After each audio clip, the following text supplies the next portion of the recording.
шайлоого аз калганда эле негизи бат эле кошулуп кайра деген партиядан чыгам деп кайра бат эле чыгып кеткен. Бул эмне, оюн эмес да, бул Кыргызстандын келечегине оңдойбуз деп барып атышат да тура, өлкөнүн кызыкчылыгы деп.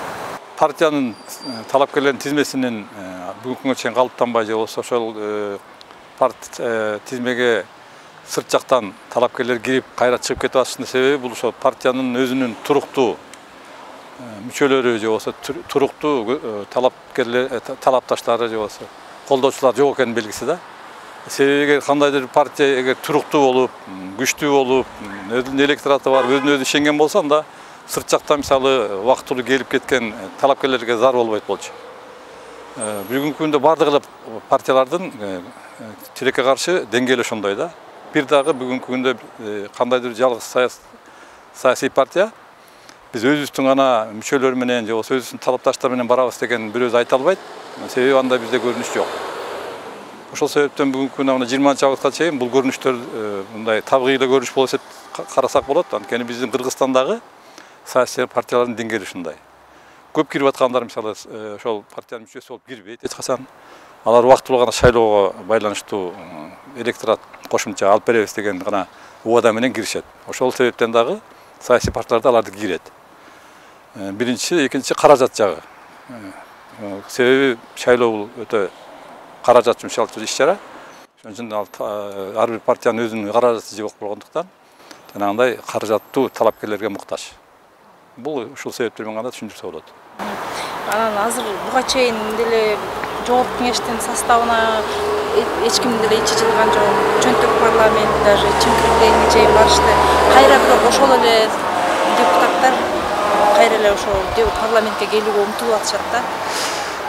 Себеби ошол жанагы эгер кандай талапкер өзүнүн каражаты менен кирип эч кандай партиядан мисалы көрсөтмө албаса, аны айткан укпаганга ынанса, анда ошол бойдон эле кала берет. Себеби ал өзүнүн милдетин ошо акча берип аткарды деп эсептейт. Калган 5 жылдык парламенттин иш-аракети бул партиянын өзүнөн көз каранды болуп калат да. Ошол себептен жанагы туруктуз көз караныштын бул белгиси ошол. Бизге партиялык система жарашпайт деп айтсак болобу? Эми 10 жылдан бери же 13 жылдан бери бул билинип калды. Бүгүнкү күндө партияларга менче ичи жылган биздин көбүнчө жарандасы жок. Бир гана ошо партиялардын өкүлдөрү өзүлөрүн мактагандан башка менимче бүгүн эл кандай бир деңгээлде ошо партиянын партиялык түзүлүштүн ушу жакканын же болбосо жактырганын айта элекмин мен билгенден. Жанагы программалары дагычы кумушту эле айдалып беребиз дешет. Бирок парламентке келгенден кийин карасаң, эми бул биздин колубуздан келбейт экен да дейт да. Анда эмнеге анда абишет элек эгер колунан келбесин? Эми негизи мен программага мындай карайт элем да. Бул эми баягы илгерки замандан бери келаткан көрүнүш да. Бул программа эмне деген программа? Бул аткарылбаган программа экенин баары эле билет.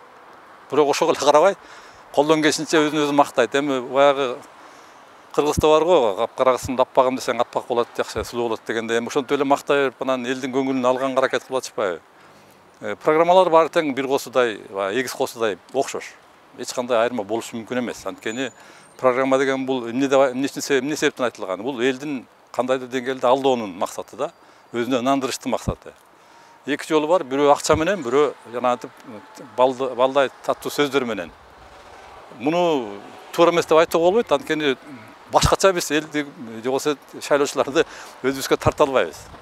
Ошол себептен жанагы артисттерди, ырчыларды жалдап, анан спортсмендерди жалдап аткан себеби да ошол.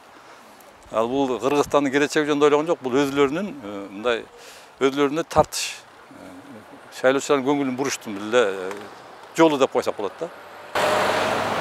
Анан ошол ишке ашыш үчүн деген эмне кылыш керек? Же болбосо кандай? Муну кантип оңдой алабыз мисалы? Эмне себептен алардын убадасы ишке ашпайт? Эми себеби айдан асмандан айдалып берем деген качан кантип ишке ашышы мүмкүн? Бул ашпайт эч качан. Ошондой эле айтылган жанагы мактоо жактоолордун баары ишке ашпайт. Кантип оңдошубуз мүмкүн? Бул жерден чынын айтканда парламенттин өзүнүн түпкү жанагы иш-аракети же болбосо ыйгарым укуктарын жакшы билген кишилерди депутат кылып алып келсе, анан ошолор баягы биздин негизги башкы мыйдандан баштап жазылган, башка мыйданда жазылган Жогорку Кеңештин ыйгарым укуктарын так аткарып, ошонун жегинде биз үйрөнсөк, балким ошондо биздин депутаттардын иш-аракети менен элдин көйгөйү туура келиши мүмкүн. Ага чейин ода берип атканда, мисалы, аткаруу органдарынын бийлигинин көп жумуштарын мойнуна алып алышат, ушуну жасатабыз деп. Анан келип алып эле ошолорго звонить этип эле муну аткарып кой, мен ода бердим эле деген бул көз көрүнүш өзү биздин туура эмес жол менен баратканыбыздын белгиси да. Андай кылбаш керек. Анткени бизде ар бир бийлик бутак өзүнчө бөлүнгөн. Ар бир өзүнүн милдеттери бар, укуктары бар. Ошого жараша алар так аткарыш керек. Ошону биз кандайдыр бөлүп аткаранга, же болбосо вада бергенге ошо бүгүнкү чейин үйрөнө албай атабыз да. Качан биз ошону үйрөнгөндөн кийин анан ошону аткара баштасак, балким эл менен жанагындай биздин мыйзамчылар өкүлдөрүнүн көз карашы бир болот, бири-бирине ишеними артылат.